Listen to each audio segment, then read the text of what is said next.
ഏത് പ്രതിസന്ധി വന്നാലും എടോ മരിക്കണമെന്ന് തോന്നിയാലും ഈ ദിക്ർ ഒരു 3 വട്ടം പറഞ്ഞ നിന്റെ മനസ്സിന് ധൈര്യം വരും. എത്ര വലിയ പ്രയാസം വന്നാലും ഒരു ദിക്ർ അള്ളാഹു പഠിക്കാൻ ഭാഗ്യം തരുമാറാകട്ടെ. മഹാനായ ഖലീലുല്ലാഹി ഇബ്രാഹിം നബി അലൈഹിസ്സലാം പറഞ്ഞ ദിക്ർ, ഖലീലുല്ലാഹി ഇബ്രാഹിം നബി അലൈഹിസ്സലാം പറഞ്ഞതാ. നമ്രൂദിന്റെ തീക്കുണ്ടാരത്തിലേക്ക് വലിച്ചെറിയാൻ നിർത്തിയിരിക്കുമ്പോ ഇബ്രാഹിം നബി പറഞ്ഞ ദിക്ർ. എന്റെ പ്രിയപ്പെട്ടവരെ, മഹാനായ നബിയുന റസൂലുള്ളാഹി സ്വല്ലല്ലാഹു അലൈഹി വസല്ലമ തങ്ങളുടെ പ്രിയപ്പെട്ട ഭാര്യ മഹദിയായ ആയിഷ ബീബി റളിയല്ലാഹു തആല അൻഹ. ആയിഷ ബീബിയുടെ ചരിത്രം നമ്മൾ പഠിച്ചു നോക്കണം. ആയിഷ ബീബി റളിയല്ലാഹു തആല അൻഹയെ കുറിച്ച് വ്യഭിചാര ആരോപണം ഉണ്ടായി. സഫ്വാൻ റളിയല്ലാഹു തആല അൻഹു സ്വഹാബിയ, ബദരീങ്ങളിൽപ്പെട്ട സ്വഹാബിയ. നബിതങ്ങളും സ്വഹാബത്തും ഒരിക്കൽ യാത്ര ചെയ്തു വരുമ്പോ ഒരു സ്ഥലത്തെത്തിയപ്പോൾ അവരുടെ മലമൂത്ര വിസർജനം, അവരുടെ ആവശ്യങ്ങൾക്ക് വേണ്ടി വാഹനം നിർത്തി. എന്നിട്ട് നബിതങ്ങള് പെണ്ണുങ്ങളോട്, ആയിഷ ബീബിയുണ്ട്, പെണ്ണുങ്ങളോട് പറഞ്ഞു പോകാൻ. ഒട്ടകത്തിന്റെ മുകളിൽ നിന്ന് ആയിഷ ബീബി റളിയല്ലാഹു തആല അൻഹ ഇറങ്ങി തന്റെ ആവശ്യത്തിന് വേണ്ടി പോയി. ആവശ്യങ്ങളൊക്കെ പൂർത്തീകരിച്ചിട്ട് തിരിച്ചു വന്ന് വാഹനത്തിൽ കയറി. എല്ലാരും കണ്ടു ആയിഷ ബീബി കയറുന്നത്. അത് കഴിഞ്ഞ് ആണുങ്ങൾ ഇറങ്ങിപ്പോയി. ആയിഷ ബീബി റളിയല്ലാഹു തആല അൻഹ വാഹനത്തിന്റെ മുകളിൽ ഇരിക്കുമ്പോഴാ തന്റെ മാല കാണുന്നില്ല. അപ്പൊ ആയിഷ ബീബിക്ക് മനസ്സിലായി, ഞാൻ പോയ സ്ഥലത്ത് നഷ്ടപ്പെട്ടു പോയി. ആയിഷ ബീബി റളിയല്ലാഹു തആല അൻഹ അതിന്റെ മുകളിൽ നിന്ന് ഇറങ്ങി മാല തെരഞ്ഞുപോയി. ആരും അത് കണ്ടില്ല. എന്റെ പ്രിയപ്പെട്ടവരെ, എല്ലാവരും വന്ന വാഹനങ്ങളിൽ കയറി. ആയിഷ ബീബി അതിന്റെ മുകളിൽ ഉണ്ടെന്ന് കരുതിയിട്ട് എല്ലാവരും യാത്ര തുടങ്ങി. ആയിഷ ബീബി റളിയല്ലാഹു തആല അൻഹ മാലയും എടുത്തുകൊണ്ട് തിരിച്ചു വന്നപ്പോ ആരെയും കാണുന്നില്ല. എല്ലാരും പോയി മരുഭൂമിയിൽ ഒറ്റയ്ക്കിരിക്കുകയാ ഉമ്മഹാത്തുൽ മുഅ്മിനീൻ മഹദി ആയിഷ ബീബി റളിയല്ലാഹു തആല അൻഹ. അപ്പോഴാണ് സഫ്വാൻ എന്ന് പറയുന്ന ഒരു സ്വഹാബി ഒറ്റയ്ക്ക് വരികയാ. നബിതങ്ങൾ ഈ സ്വഹാബിക്ക് ഒരു ജോലി ഏൽപ്പിച്ചു. കളഞ്ഞു പോകുന്ന സാധനം എടുത്തുകൊണ്ടുവരാൻ നീ പുറകിൽ വാ എന്ന് നിർത്തിയ സ്വഹാബി ആയിഷ ഉമ്മയെ കണ്ടു. എന്താണെന്ന് പോലും ചോദിച്ചില്ല, വാഹനത്തിൽ കയറാൻ പറഞ്ഞു. അങ്ങനെ യാത്ര തുടർന്നു. എന്റെ പ്രിയപ്പെട്ട സഹോദരങ്ങളെ, അവസാനം സഫ്വാൻ റളിയല്ലാഹു തആല അൻഹു, ആയിഷ ബീബി റളിയല്ലാഹു തആല അൻഹ ഇവർ രണ്ടുപേരും കൂടെ ചെന്ന് രാവിലെ സമയത്താണ്, എല്ലാ ശൈത്താന്മാരും ഇറങ്ങുന്ന സമയത്ത് രാവിലെ പോയിട്ട് ഇറങ്ങി. എല്ലാവരും കണ്ടു. ഒരു ചെറുപ്പക്കാരന്റെ കൂടെ ആയിഷ ബീബി റളിയല്ലാഹു തആല അൻഹ ഒരു രാത്രി മുഴുവനും കഴിഞ്ഞിട്ട് വരുന്ന രംഗമാണ്. കാണേണ്ടവർ തുടങ്ങുകയാ. മുനാഫിക്കീങ്ങളാണ് തുടങ്ങുന്നത്. പടച്ച റബ്ബേ, പിന്നെ പറയേണ്ടതില്ലല്ലോ, നാട് മുഴുവനും പറഞ്ഞു പരത്തുകയാണ്. ആയിഷ വ്യഭിചരിച്ചു, ആയിഷ വ്യഭിചരിച്ചു. അല്ലാഹുവിന്റെ പ്രവാചകന്റെ പ്രിയപ്പെട്ട ഭാര്യയെ കുറിച്ച് വ്യഭിചാരത്തിന്റെ ആരോപണം നടത്തുകയാ. പടച്ച റബ്ബേ, അല്ലാഹുവിന്റെ റസൂലിന് വല്ലാത്ത സങ്കടമായി. നബിതങ്ങൾ മിണ്ടുന്നില്ല, അല്ലാഹുവിന്റെ പ്രവാചകന് സംസാരിക്കുന്നില്ല. ആയിഷ ബീബി റളിയല്ലാഹു തആല അൻഹ തകർന്നിരിക്കുകയാണ്. ആയിഷയുടെ സങ്കടം കണ്ടപ്പോ നബിതങ്ങൾ പറഞ്ഞു, ആയിഷ, കുറച്ചു ദിവസം നീ നിന്റെ വീട്ടിൽ പോയി നിൽക്കൂ, നിന്റെ ഉമ്മയുടെ കൂടെ സമാധാനം കിട്ടുമല്ലോ. ആയിഷ ബീവിക്ക് വല്ലാത്ത സങ്കടമായി. നബിതങ്ങൾ ഇറക്കി വിട്ടതല്ല, ഒരു സമാധാനത്തിന് പറഞ്ഞു വിട്ടതാണ്. ആയിഷ ബീബി റളിയല്ലാഹു തആല അൻഹ വീട്ടിൽ ചെന്നു. ഉമ്മയോട് പറഞ്ഞു, ഉമ്മ, ഞാൻ തെറ്റ് ചെയ്തിട്ടില്ല ഉമ്മ. അല്ലാഹുവേ, ആയിഷ ബീവിയുടെ ഉമ്മ പറയുകയാ, തെളിവുകൾ മുഴുവനും നിനക്ക് എതിരാണ്. ആയിഷ ഒറ്റപ്പെടുകയാണ്. വീടിനകത്ത് കയറിയിട്ട് കഥകടച്ചിരിക്കുകയാ. പടച്ചവനെ, ചെറുപ്പക്കാരിയായ ചെറിയ പ്രായമുള്ള ആയിഷ ബീബി റളിയല്ലാഹു തആല അൻഹ അവിടുന്ന് നരമ്പ് മുറിച്ചില്ല, തൂങ്ങി മരിച്ചില്ല, വിഷമെടുത്തടിച്ചില്ല. ഒരു നാട് മുഴുവനും തെറ്റുകാരിയാണെന്ന് പറയുമ്പോ സംശയത്തിന്റെ നിഴലില് മദീന എന്ന് പറയുന്ന നാട് മുഴുവനും പടച്ചവര് ആയിഷ ബീബി തെറ്റ് ചെയ്തോ ഇല്ലയോ അറിയില്ല, പലരും വിശ്വസിച്ചു. ആയിഷ ബീബി വീടിനകത്ത്, റൂമിനകത്ത് ഒറ്റയ്ക്കിരുന്ന് കരയുകയാ. എല്ലാ ദിവസവും രാവിലെ ഇറങ്ങി നോക്കുകയാണ്, നബിതങ്ങൾ വരുന്നുണ്ടോ. സുബഹി കഴിഞ്ഞിട്ട് അല്ലാഹുവിന്റെ റസൂലിനെ കാത്തിരിക്കുകയാണ്. റസൂലുള്ള വരുന്നില്ല. ഒരുപാട് ദിവസം കഴിഞ്ഞു. ഒരു ദിവസം ചിരിക്കുന്ന മുഖത്തോടെ മഹാനായ നബി മുഹമ്മദ് മുസ്തഫ സല്ലല്ലാഹു അലൈഹി വസല്ലമ തങ്ങളുടെ വീട്ടിലേക്ക് കടന്നു വരികയാണ്. ആയിഷ ഇറങ്ങി ഓടുകയാണ്. ഓടിച്ചെന്ന് നബിതങ്ങളെ കെട്ടിപ്പിടിച്ചിട്ട് അവിടെന്ന് ചോദിക്കുന്നു, യാ റസൂലല്ലാഹ്, അല്ലാഹുവിന്റെ നബിയേ, ഞാൻ തെറ്റുകാരിയല്ലെന്ന് അല്ലാഹു പറഞ്ഞോ നബിയേ, അല്ല പറഞ്ഞോ നബിയേ, ഖുർആനിൽ ആയത്തിറങ്ങിയോ നബിയേ, ഏഴാകാശം കടന്ന് ജിബ്രീൽ വന്നോ നബിയേ. ആയിഷ നീ തെറ്റുകാരിയല്ലെന്ന് അല്ലാഹു പറഞ്ഞിരിക്കുന്നു ആയിഷ. ജിബ്രീൽ ഖുർആനിന്റെ ആയത്തുമായി വന്നു ആയിഷ. ആയിഷ ബീബിക്ക് വല്ലാത്ത സന്തോഷമായി. അല്ലാഹുവിന്റെ റസൂലിനോട് ആയിഷ പറയുന്നു, എനിക്ക് ഉറപ്പായിരുന്നു നബിയേ ജിബ്രീൽ വരുമെന്ന്, ഖുർആനിൽ ആയത്തിറങ്ങുമെന്ന് എനിക്ക് ഉറപ്പായിരുന്നു നബിയേ. അല്ലാഹുവിന്റെ റസൂൽ ചോദിക്കുന്നു, ആയിഷ ഇത്രയും ദിവസം നീ എങ്ങനെയാ പിടിച്ചു നിന്നത്? നിനക്ക് ധൈര്യം എങ്ങനെ കിട്ടി ആയിഷ? നിനക്ക് ധൈര്യം എങ്ങനെ കിട്ടി ആയിഷ? ആ സമയത്താണ് ആയിഷ ബീബി റളിയല്ലാഹു തആല അൻഹ പറഞ്ഞത്, യാ റസൂലല്ലാഹ് ഞാൻ പിടിച്ചു നിന്നത് ഒരു ദിക്റിലാണ് നബിയേ. ആയിഷ ബീബി പറഞ്ഞ ദിക്ർ എന്തെന്നറിയോ? ഹസ്ബുനല്ലാഹു നിഅമൽ വകീൽ നിഅമൽ മൗലാ വനിഅമൻ നസീർ. ഹസ്ബുനല്ലാഹ് ഹസ്ബുനല്ലാഹ്, എനിക്കെന്റെ റബ്ബ് മതി, എനിക്കെന്റെ റബ്ബ് മതി. എന്റെ പ്രിയപ്പെട്ടവരെ, ആയിഷ ബീവി പറഞ്ഞത് ഖുർആൻ നബി തങ്ങൾ പറഞ്ഞല്ലോ, ഏതെങ്കിലും ഒരു മനുഷ്യന് ഈ ദിക്ർ പറഞ്ഞാ അവന് മനസ്സിന് സമാധാനമാ, അവന് മനസ്സിന് സമാധാനമാ. വല്ലാത്ത ഒരു ധൈര്യമാടോ, വല്ലാത്ത ഒരു ധൈര്യമാടോ. അതുകൊണ്ട് സദസ്സിലിരിക്കുന്നവരോട് പറയുകയാണ്, ജീവിതത്തിൽ എന്ത് പ്രയാസം വന്നാലും പിടിച്ചു നിൽക്കാൻ കഴിയാത്ത സങ്കടം വരുമ്പോ, വല്ലാത്ത ദുഃഖം വരുമ്പോ പറയണം ഹസ്ബുനല്ലാഹ് ഹസ്ബുനല്ലാഹ്. എന്റെ പ്രിയപ്പെട്ടവരോട് ഓർമ്മപ്പെടുത്തുകയാ, അല്ലാഹുവിന്റെ റസൂൽ പറഞ്ഞല്ലോ, ഹസ്ബുനല്ലാഹു നിഅമൽ വകീൽ നിഅമൽ മൗലാ വനിഅമൻ നസീർ. ഈ ദിക്ർ പറയുമ്പോൾ മനസ്സിനൊരു സമാധാനമാ. അതുകൊണ്ട് എന്റെ പ്രിയപ്പെട്ടവരോട് പറയുകയാണ്, അല്ലാഹുവിന്റെ വിശുദ്ധമായ ഖുർആൻ വിടന്ന് പറയുകയാ, തവക്കൽതു അലല്ലാഹ് എന്ന് ഏതെങ്കിലും ഒരു മനുഷ്യൻ പറഞ്ഞു കഴിഞ്ഞാൽ അല്ലാഹു അവനത് മതിയാകുമെന്ന് അല്ലാഹുവിന്റെ വിശുദ്ധ ഖുർആൻ. മൂന്നാമതായിട്ട് അല്ലാഹു പറയുകയാ, അല്ലാഹുവിന്റെ പരിശുദ്ധമായ ഖുർആൻ വിടന്ന് പറയുകയാണ്, എന്റെ പ്രിയപ്പെട്ടവരെ നിങ്ങൾ തവക്കൽതു അലല്ലാഹ് എന്ന് പറയണേ. മക്കളെ സ്കൂളിലേക്ക് വിടുമ്പോ, പഠിച്ചവനെ മക്കളെ മദ്രസയിലേക്ക് വിടുമ്പോ, നിങ്ങൾ പല കാര്യങ്ങൾക്ക് വേണ്ടി നിങ്ങളുടെ കുട്ടികളെ പുറത്തേക്ക് വിടുമ്പോ, നിങ്ങൾ വണ്ടിയിലേക്ക് കയറ്റി വിടുമ്പോഴാകട്ടെ, പുറത്തേക്ക് ഇറക്കി വിടുന്ന സമയത്താകട്ടെ, നിങ്ങൾ പറയണം തവക്കൽതു അലല്ലാഹ്. മൂന്നാമതായിട്ട് പറയുകയാ, തവക്കൽതു അലല്ലാഹ് എന്ന് ഏതെങ്കിലും ഒരു മനുഷ്യൻ പറയുകയാണെങ്കിൽ വിശുദ്ധമായ ഖുർആൻ അല്ലാഹു പറയുകയാണ്, പിശാചിന്റെ ഉപദ്രവങ്ങളിൽ നിന്ന് അല്ലാഹു അവർക്ക് സംരക്ഷണം കൊടുക്കുമെന്ന് അല്ലാഹുവിന്റെ വിശുദ്ധ ഖുർആൻ. അല്ലാഹു ഈമാൻ നൽകുമാറാകട്ടെ, അല്ലാഹു ഈമാൻ നൽകുമാറാകട്ടെ. എന്റെ പ്രിയപ്പെട്ട സഹോദരങ്ങളെ, മക്കളെ പുറത്തുവിടാൻ, കുട്ടികളെ പുറത്തുവിടാൻ പാടില്ലാത്ത സമയമുണ്ട്. 3 സമയങ്ങളിൽ പുറത്തു പോകാൻ പാടില്ല. എന്റെ പ്രിയപ്പെട്ട സഹോദരങ്ങളെ, നമ്മൾ മനസ്സിലാക്കേണ്ടത്, ഈ പണ്ടുള്ള ഉമ്മമാര് പറയാറുണ്ട്, മഗ്രിബിന് തൊട്ടു മുമ്പുള്ള സമയം പുറത്തു പോകരുത്. പെണ്ണുങ്ങളും കുട്ടികളും ആ സമയത്ത് പുറത്തു പോകാൻ പാടില്ല. കാരണം ശൈത്താൻ ഇബ്ലീസ് ഇറങ്ങുന്ന സമയം.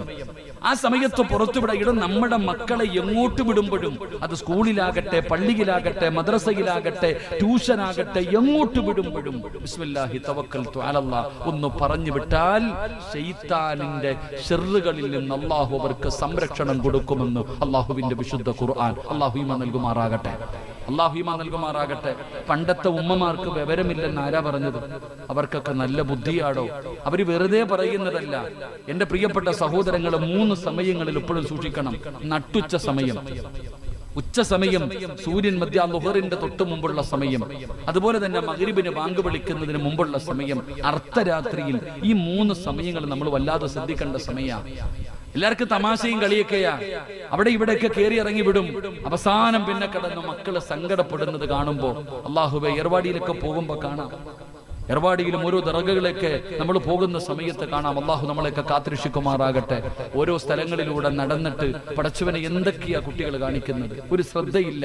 പെണ്ണുങ്ങളാണെങ്കിലും പെണ്ണുങ്ങൾ പ്രത്യേകം ശ്രദ്ധിക്കണം. കുട്ടികളെ എവിടെ വിടുമ്പോഴും ബിസ്മില്ലാഹി തവക്കൽതു അലല്ലാഹ് എന്ന് പറഞ്ഞിട്ട് വിട്. മലക്കുകൾ നോക്കുമല്ലോ, വീട്ടിൽ നിന്ന് ഇറങ്ങിപ്പോകുമല്ലോ. വീട്ടിൽ നിന്ന് ഇറങ്ങുമ്പോൾ പോലും ബിസ്മില്ലാഹി തവക്കൽതു അലല്ലാഹ്, അള്ളാഹ് ഏൽപ്പിച്ചിട്ടല്ലേ വരുന്നത്. അവിടെ നിന്ന് തവക്കൽതു അലല്ലാഹ് എന്ന് പറഞ്ഞു വാതി ഏത് കാര്യമാണെങ്കിലും എന്റെ പ്രിയപ്പെട്ട സഹോദരങ്ങൾ പറയേണ്ട ചില വാക്കുകൾ, അത് പറയുന്നത് കൊണ്ട് നമുക്ക് നഷ്ടമില്ലല്ലോ. എന്റെ പ്രിയപ്പെട്ട സഹോദരങ്ങളെ, മാഷാ അല്ലാഹ് തവക്കൽതു അലല്ലാഹ് എന്ന് പറയുന്നത് കൊണ്ട് എന്ത് നഷ്ടമാണ് നമുക്കുള്ളത്? സൂറത്തുൽ കഹ്ഫ് ഓതുന്നവരല്ലേ നിങ്ങൾ? വെള്ളിയാഴ്ച ദിവസം സൂറത്തുൽ കഹ്ഫ് ഓതുന്നവരല്ലേ? എടോ, അള്ളാഹുവിന്റെ പരിശുദ്ധമായ ഖുർആൻ തന്നെ ചരിത്ര സഹിതം എനിക്ക് നിങ്ങൾക്കും പറഞ്ഞു തരുന്നുണ്ടല്ലോ. എന്റെ പ്രിയപ്പെട്ടവരെ, ആരെങ്കിലും ഒരു വാചകം പറഞ്ഞാൽ അള്ളാഹു നൽകിയിരിക്കുന്ന നിഅമത്ത് അവന് മരിക്കുന്ന കാലം വരെ അള്ളാഹു നിലനിർത്തി കൊടുക്കുമെന്ന് ആദരവായ പ്രവാചകൻ നബി മുഹമ്മദ് മുസ്തഫ.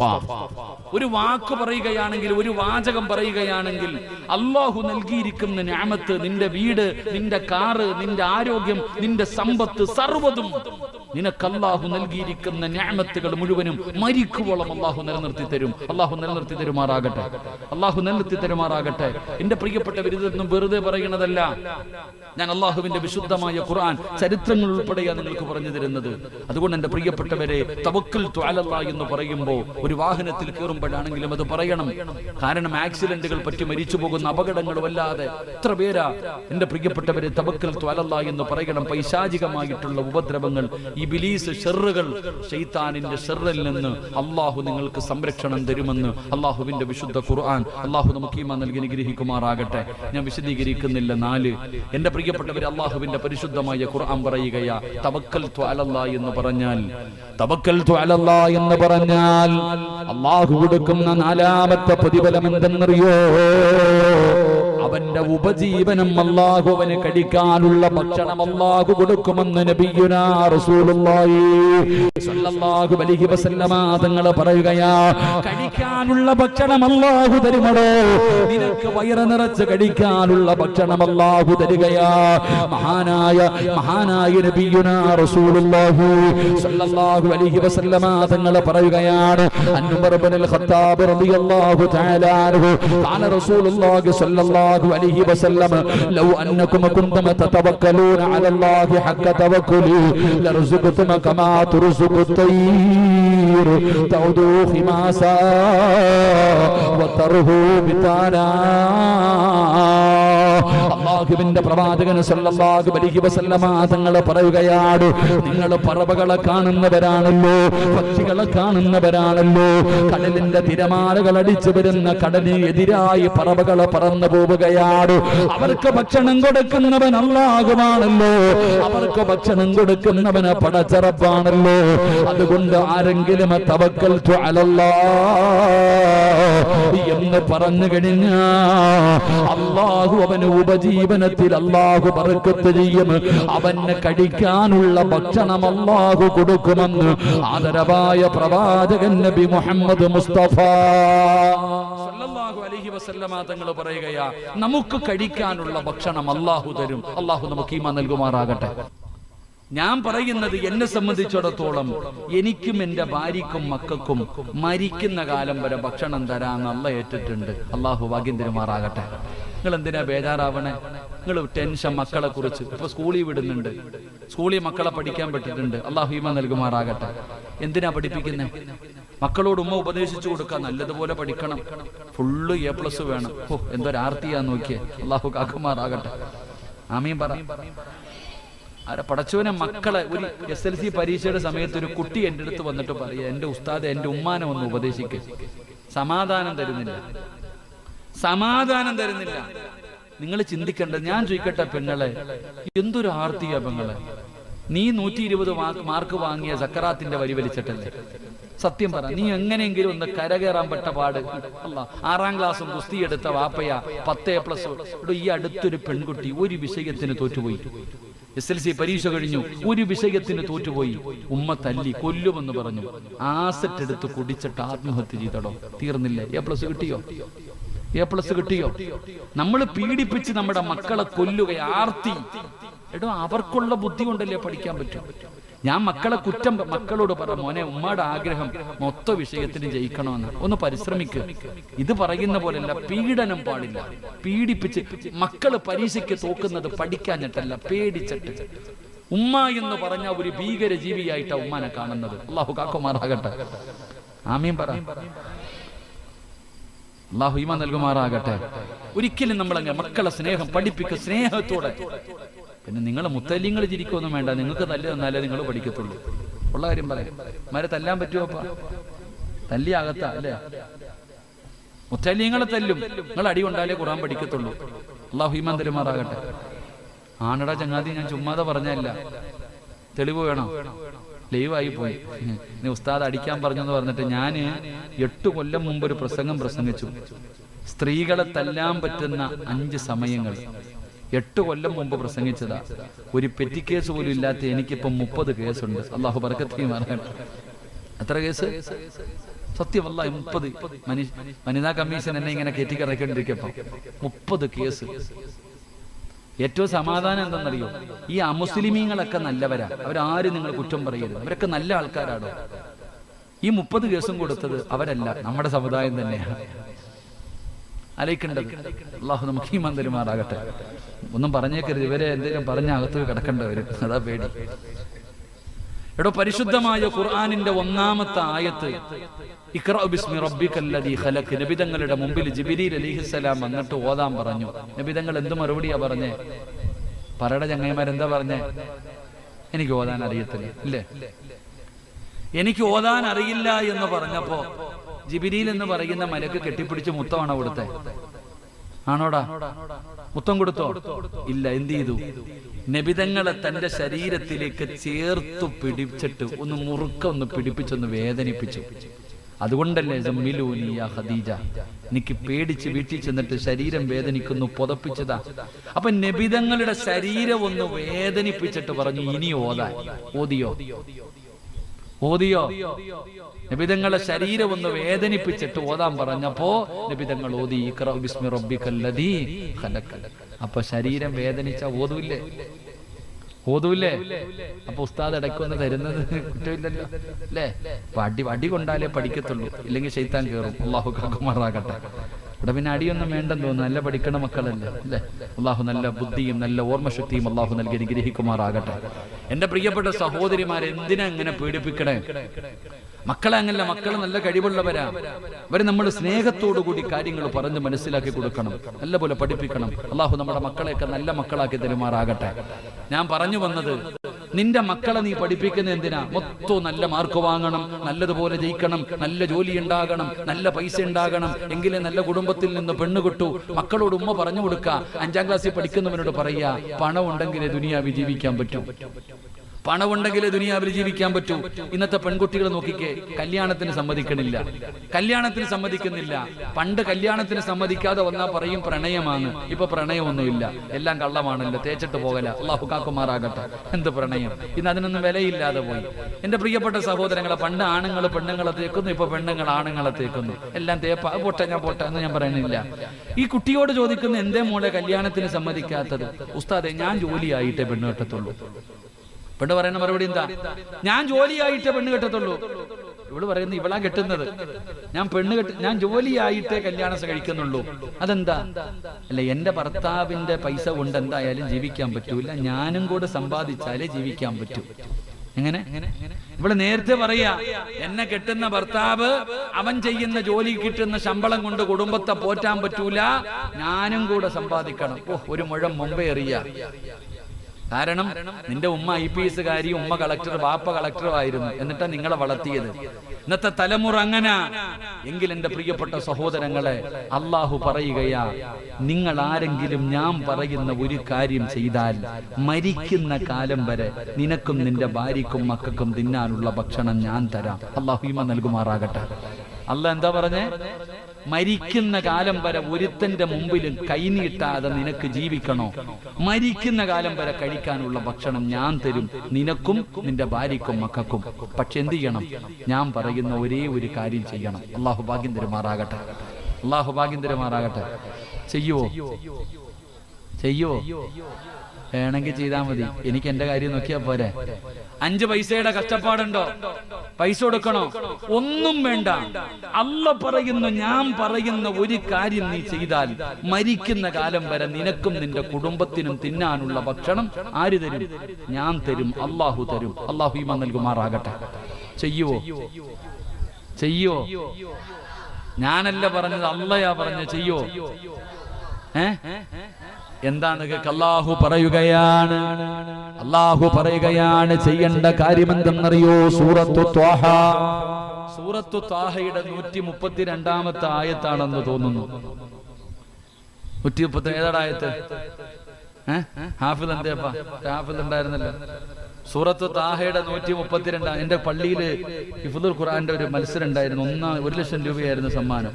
13 വയസ്സ് മുതൽ 23 വയസ്സ് വരെ പ്രായമുള്ളവര് 65 വിദ്യാർത്ഥികൾ പങ്കെടുത്തു. 1,00,000 രൂപ വാങ്ങിച്ചുകൊണ്ട് പോയത് ആ 13 വയസ്സുകാരനായിരുന്നു. അള്ളാഹു പൊന്നുമോന് നല്ല ബുദ്ധി കൊടുത്ത് അനുഗ്രഹിക്കുമാറാകട്ടെ. ഇത്രയേ ഉള്ളൊരു അള്ളാഹു പറയുകയാണ് വഅ്മുർ അഹ്ലക ബിസ്സലാത്തി വസ്തബിർ അലൈഹാ ലാ നസ്അലുക റിസ്ഖാ നഹ്നു നർസുഖുക വൽ ആഖിബതു ലിത്തഖ്വാ. കേൾക്കടോ മുസ്ലിമേ, സൂറത്ത് ത്വാഹയാണ്. ആർക്ക് വേണമെങ്കിലും അവസാനത്തെ പേജ് എടുത്തു നോക്കാം. അല്ലാഹു പറയുകയാ, ഞാൻ പറയുന്ന ഒരു കാര്യം നിങ്ങൾ ചെയ്താൽ അല്ലാഹു പറയുന്നു 2 പ്രതിഫലം തരാ. 2 പ്രതിഫലം തരാ. ഒന്നാമത്തെ പ്രതിഫലം എന്തെന്നറിയോ? അല്ലാഹു പറയുന്നു, ഇന്നല്ലാഹു പറയുകയാ വഅ്മുർ അഹ്ലക ബിസ്സലാത്തി വസ്തബിർ അലൈഹാ ലാ നസ്അലുക റിസ്ഖാ നഹ്നു നർസുഖുക. അല്ലാഹു പറയുകയാണ്, അല്ലാഹുവിന്റെ പള്ളിയുടെ മിനാരത്തിൽ നിന്ന് ഓരോ ദിവസം 5 നേരം ഹയ്യ അലസ്സലാ ഹയ്യ അലൽ ഫലാ. അല്ലാഹുവിന്റെ പള്ളിയുടെ മിനാരത്തിൽ നിന്ന് 5 നേരം ബാങ്ക് വിളിക്കുമ്പോ നീയും നിന്റെ ഭാര്യയും നിന്റെ മക്കളും നിസ്കരിക്കുകയാണെങ്കിൽ മരിക്കുന്ന കാലം വരെ കഴിക്കാനുള്ള ഭക്ഷണം അല്ലാഹു തരുമെന്ന് അല്ലാഹുവിന്റെ വിശുദ്ധ ഖുർആൻ.